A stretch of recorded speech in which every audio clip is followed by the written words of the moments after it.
baked. An Alaskan so baked. An Alaskan. Hey everyone, and welcome to the Baked Alaskan. How are you today?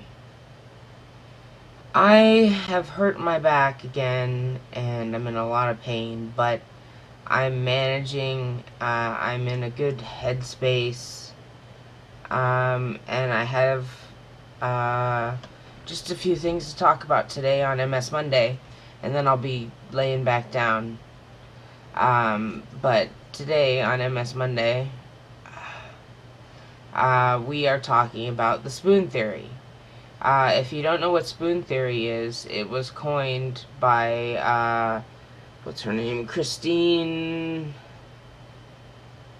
Miserandino in 2003. She wrote an essay called The Spoon Theory, which she described explaining energy, equating energy with spoons.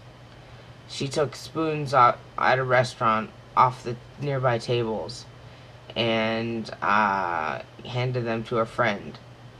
And then every time she told her friend to describe her daily activities. And every time her friend described an activity, she took a spoon to demonstrate what it's like for us with chronic illness to get through the day and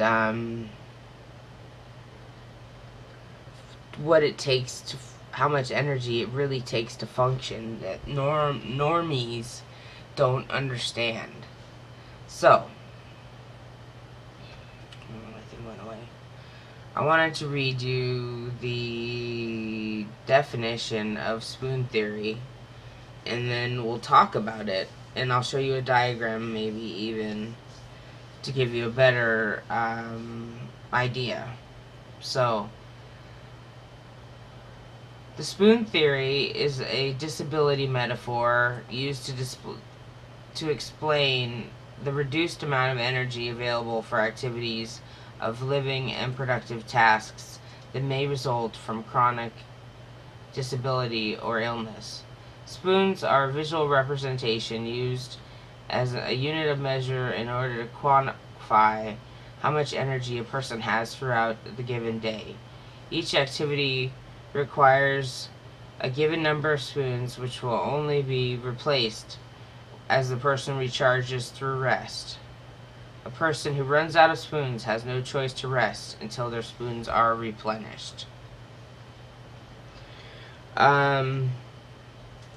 This metaphor is used to describe planning that many people have to do to conserve and ration their energy to accomplish the tasks of daily living. Part of this is planning and rationing the energy-consuming tasks. Has been described as being a major concern for those with chronic and fatigue-related diseases, illnesses, or conditions. The theory explains the difference between those who don't have energy limits and those that do. The theory is used to facilitate discussion between those with limited energy and reserves and those without, because healthy people typically are not concerned with energy expended during ordinary tasks, such as bathing or getting dressed. The theory helps people realize the amount of energy expended for chronically ill and disabled people to get through the day. Spoons are widely discussed with autoimmune disability, mental and other chronic illnesses in online communities, and the term spoonie is sometimes referred to as a person with a chronic illness to explain spoon theory. So, that is the rundown on spoon theory. It's a really interesting way to look at yourself if you think about it.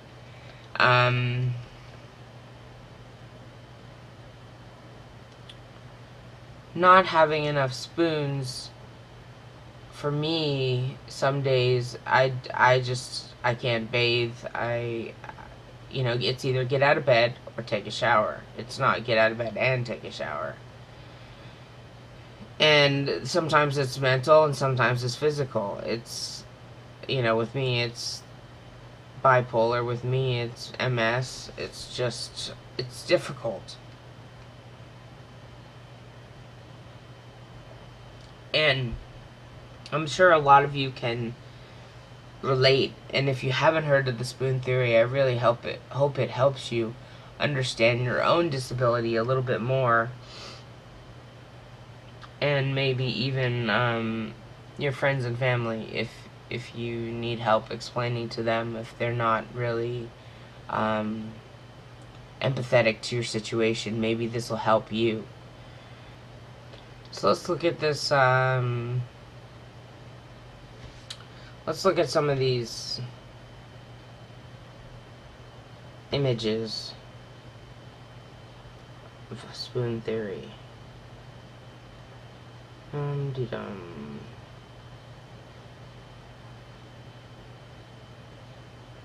This is probably the best one that I found. Says you have 12 spoons per day. How would you use them? Take one spoon away if you didn't sleep well last night, forgot to take your meds, or skipped a meal. Take 4 spoons away if you have a cold. I'm feeling this today. So, for the 1 spoon, you take away getting out of bed, getting dressed, taking your pills, or watching TV. That takes 1 spoon. Bathing takes 2. Styling your hair, 2. Surfing the internet, 2. I don't know about that. I guess if you get really worked up. Reading and studying takes 2. Mental energy for sure. 3. Make and eat a meal. Yeah, definitely. Make plans and socialize. Light housework. Drive somewhere. And 4 spoons is go to work, go to school, go shopping, go to the doctor, and exercise.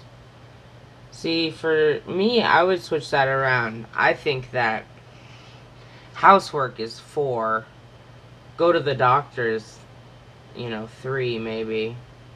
Socialize is definitely 4 for me. I can't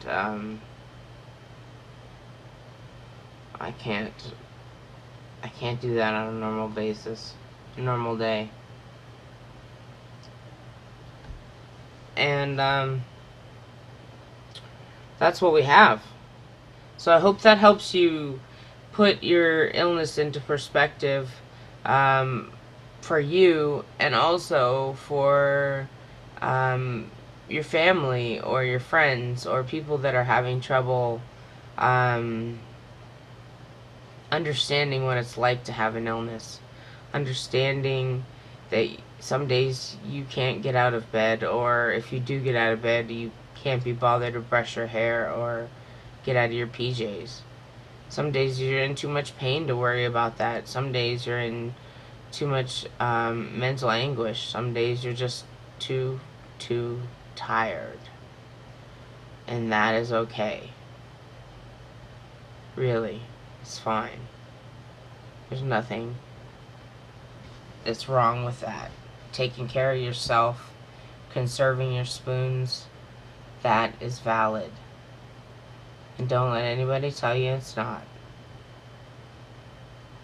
Alright, everybody. Take care of yourselves out there. And be well.